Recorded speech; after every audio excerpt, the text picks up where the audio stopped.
one Spanish mask to another. We dive straight into it. Although, well, for me it's been some time difference. For you, it's nothing at all. Now, you've already read the title, as you know. I'm going to stop saying that at some point. But this is actually, well, was once quite a rarity, and this has also come from Jerome, so big thank you to him, who got me this. This is the Spanish Fatra-A, not to be confused with Fatra, the manufacturer, which didn't make this mask, but it's a different title. I'll put in brackets in the actual video title what its full name should be, but for the here and now I'm just going to call it the Fatra-A. That's Fatra-A, by the way, because this is a modified version of the FM2, not to be confused with the VZ35. Now, they were made in Czechoslovakia, but regardless, it is not called that anymore, because it has been modified. Now, these were sent to Spain in regards to rising concerns about Nazi power. They were right to be concerned. So, of course, it has the traditional face shape we know and love. There is a filter in here I'm going to leave as a surprise. Now then, this is one of the rarer bags, pretty cool, one of the less common ones, so big thank you to him for letting me choose the bag. He was like, oh, I've got all these common ones, I've got them in green, I've got them in tan, I've got them in blue, and I've got this rare one. I'll take the rare one. Yeah, good choice. Well, you can hear with his breath going, I wanted that one. He didn't really. Now, very fucking cool mask. These were once rare. And then some schmuck in Spain was like, a guy. I'm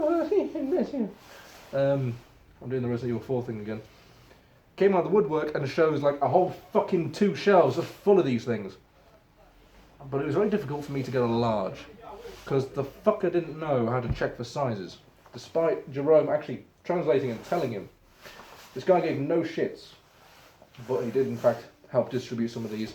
Now, some people say only 50,000 of these were made, but the actual number is 75,000 if memory serves. I'll correct myself in the comments if I'm wrong, but that's from Czechoslovakian sources, which were looked over by Hauptmann Richard. So big thank you to Rich, helped me out there, from the Czech Republic, who looked over the records of the archives amount sent.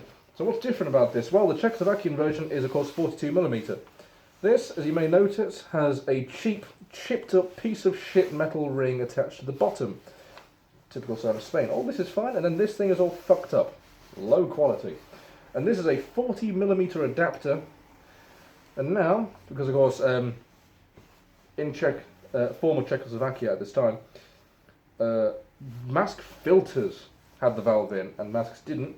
The Spanish have added this shit ring here, which is just a big ass valve, sort of with a clock hand piece jammed through the middle and vaguely pushed inside the filter housing.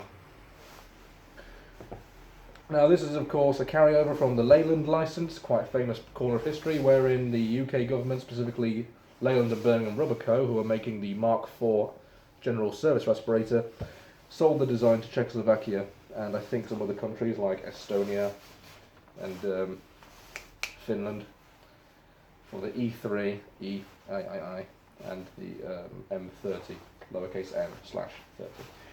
And a bunch of other countries I think got them as well. So the Leyland license was pretty good, because this was a pretty excellent mask at the time. It uses the orange rubber interiors, which Mark IVs were originally.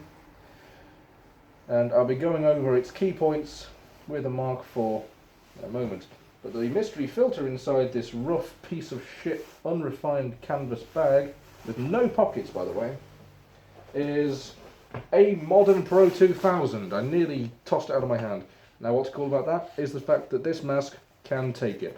Because of that modification, it can now take modern filters, modern-ish. We're kind of moving away from 40mm, only industry still uses it, the military don't. British police still do. So that's pretty fucking awesome. I'm going to take it off for now just because it's easier to handle, keeping it small and concise so I can hurry through this. Now, let's head over here and have a gizzy gander at this Wizzly Wonder. This is a beautiful Mark VI haversack. You can tell it's a Mark VI haversack because, oh, hang on. This is the Mark 7 haversack. You can tell it's a Mark 7 haversack because it does not have the metal rings along the side. I'll say so. I've got a Mark 6 and I didn't bring it. I have this one for a reason actually, I just remembered. Now, inside of here is a dun-dun-dun-dun, as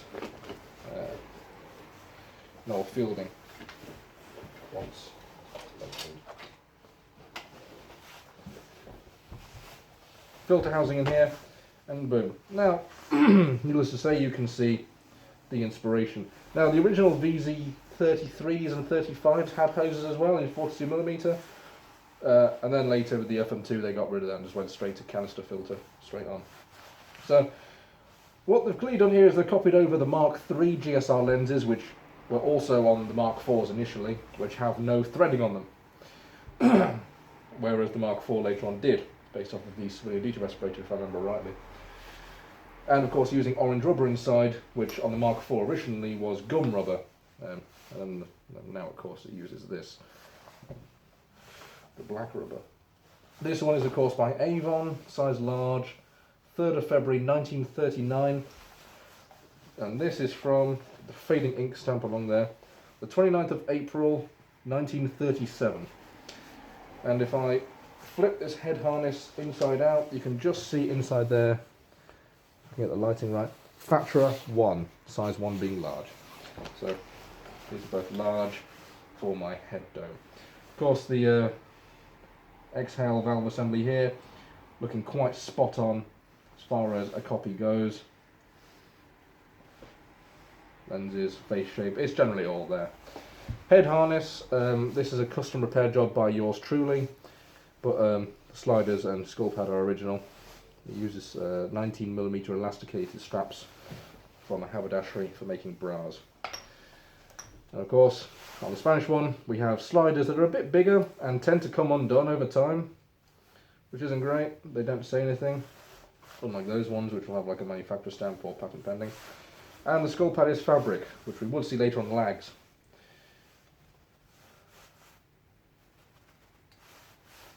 It has a neck strap, which of course the Mark IV GSR does not, because instead this thing hangs from around the neck as such, and you would take the string,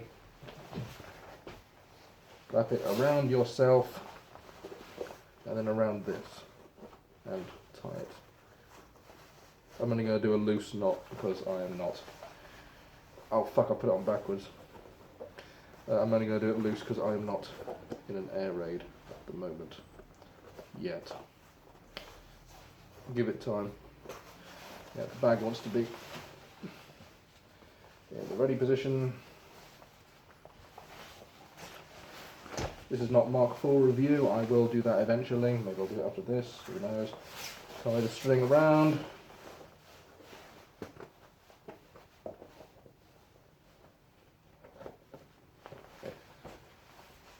And then you've got your mask inside. Now I do want to point out that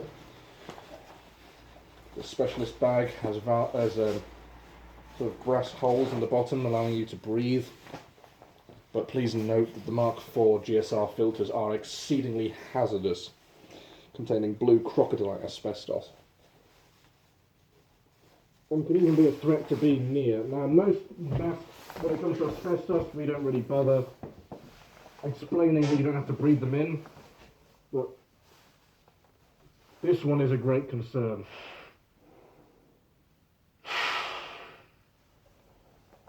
So you can definitely see the similarities here.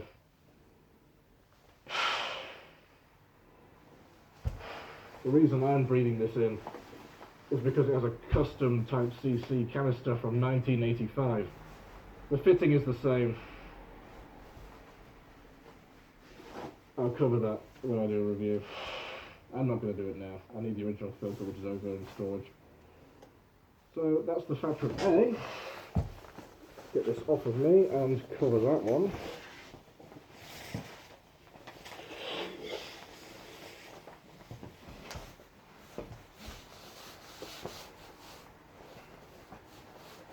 Don't ever use those for airsoft, by the way. They're historical pieces and they will not take kindly to the abuse.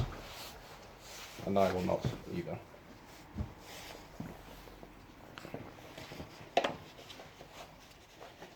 Even just be cautious wearing them in general, and your oils can damage them. So, get the neck strap on, and there we go, the mask on.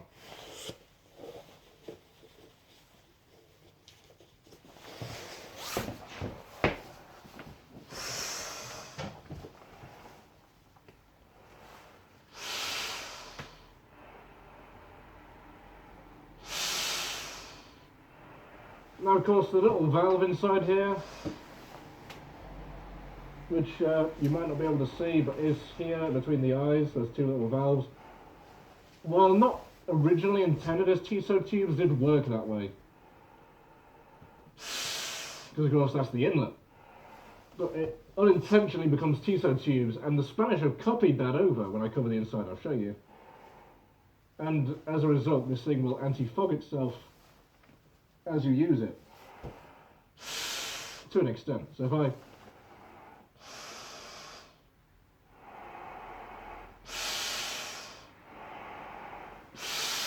it's not great because it's not intentional, but it does the job fairly well. So of course no voice diaphragm, and as a size one's a little bit smaller than this, but it works a treat. Very nifty piece. I'm personally a fan. And even though it's of course old, the condition on this, thank you to Jerome again, to Emilio, this is outstanding. And as such I have used it for mild protection, you know, when it comes to abandoned bunkers and asbestos. This works. I can't really block the filter to show you, but I can just demonstrate. Straight on the mask.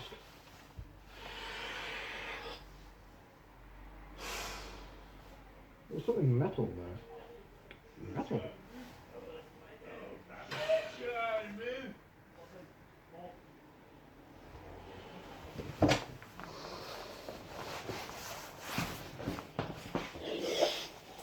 So that is the Fatra-A. Oh, hang on, I haven't showed you the inside.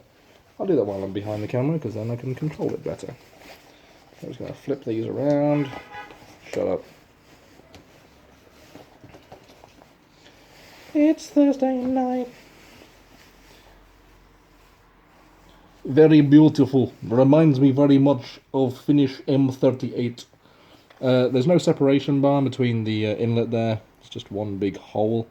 Of course, Fatra size 1, and then you got some other various stamps inside. Like there's 34 here, 29, 4, 37, followed by an M. Very nifty, very cool, very good, very nice. Hope you all enjoyed this look at a beautiful piece of Spanish history. I personally think they're incredibly cool, and I'm very grateful to have one. I will not be selling it anytime soon. Thank you very much for watching. I hope you all learned something, and I'll see you all on the flip side for the next review.